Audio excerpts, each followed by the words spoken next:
Despite a few apologies from regular attendees like Penny, Faith, Toggle, and Nancy, the virtual gathering buzzed with updates, challenges, and collaborative ideas. Bishop Verryn opened the meeting, warmly greeted participants. The group quickly settled into a rhythm of sharing reports and addressing pressing agricultural concerns. Scott kicked off the discussion with a news item about the recent replacement of the Minister of Education due to corruption allegations involving higher education and setter appointments.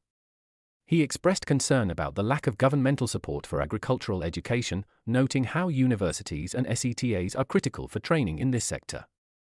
This sparked a broader conversation about the need for independent educational initiatives, as government bureaucracies seemed mired in inefficiencies. John Dearden shared his frustration with Agri-SETA, explaining that his organization had received no support despite their accreditation for horticulture training. "We've had no value from them. Not even for our students," he said, noting their decision to stop issuing certificates and focus instead on practical outcomes. He also touched on the slow progress in Soweto and Cape Town projects, citing electricity issues and delays. On a positive note, John highlighted the newsletter's market updates, pointing out the stark contrast between wholesale potato prices, as low as $2 per kilo, and retail prices, up to $49 per kilo at Woolworths. This gap presented opportunities for entrepreneurs like Manana's network to compete with retail chains by sourcing smartly. Anthony Modena urged gardeners to prepare for the next planting season, emphasizing bait crops and companion planting to protect main crops.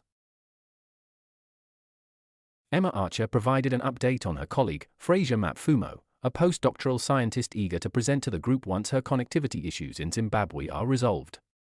Emma also noted the impact of recent cold fronts, which damaged citrus and tomatoes at their experimental farm in Pretoria but were not unusually severe for the season. She mentioned light rain in Johannesburg and Pretoria, which had perked up some crops, and promised to monitor forecasts for potential impacts.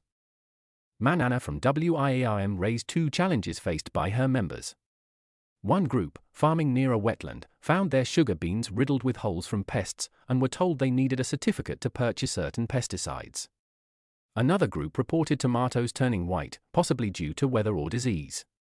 Emma and John suggested companion planting with marigolds or nasturtiums as a natural pest deterrent, with John offering to analyze photos offline to provide specific advice. Anthony reinforced this, referencing a flyer listing companion crops to enhance soil health and pest control. Dr. Modai shared an inspiring report from his recent visit to Lupane University in Zimbabwe, where he explored their teaching and learning center, a farm where students conduct practical agricultural training.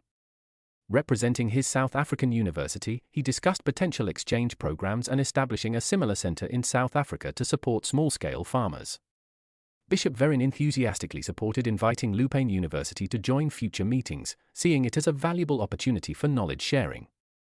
Bonging Kosi from the Tabash Center reported progress on fire breaks, noting minimal fire risk due to earlier rains. Their garden was selling spinach to the community, with cabbage, beetroot, and recently planted potatoes still maturing. The Connectional Women's Menieno of the Methodist Church planned a visit to assess their food security program, which could lead to further support. Bonging Kosi also expressed interest in reviving their vandalized mushroom production, though funding for seeds remained a challenge. Bartha from Eikenhof described their recent fieldwork, including hiring a tractor to prepare a plot. Like Manana, they faced uncertainty about which crops to plant and sought guidance. Bishop Verryn encouraged Mbatha to connect with Manana to share insights. Ila Gandhi shared a heartwarming update about a Mandela Day event where children learned to mix soil and plant herbs like mint and basil, guided by a visitor from Cape Town. Their compost-making efforts and film club were also proving educational for the Phoenix community. Dickinson provided an update on the Balimi Agricultural Survey, which had reached over 400 responses. Despite logistical challenges in Mayatunda Dur, the survey was progressing, with upcoming visits to Sharpeville and Palm Springs. Scott suggested linking their data with Greenlight's nationwide surveys on food consumption and availability, an idea David welcomed for potential collaboration. As the meeting wrapped up, Bishop Verryn set the next gathering for the 1st of August, 2025 at 11 a.m., encouraging participants to stay warm amid the lingering cold.